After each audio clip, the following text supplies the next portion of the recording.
हाँ सुना भाई। मैं आती हूँ ना। हाँ। अरे छेकी सोन। हाँ। अच्छा सुना था। क्या कहते?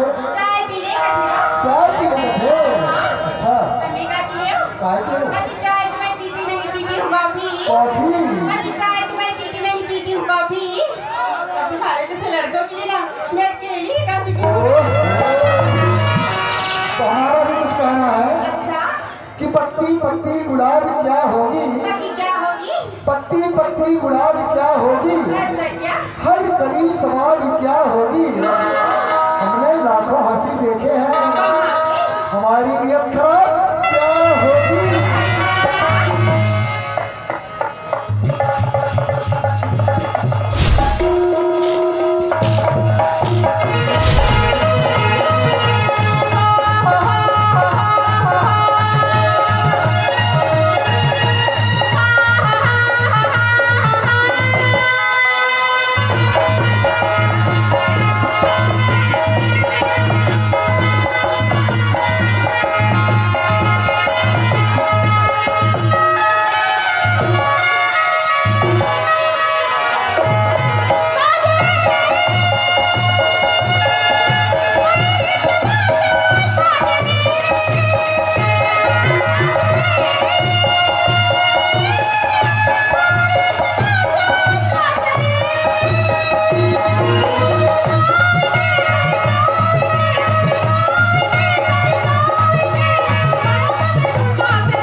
Thank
you.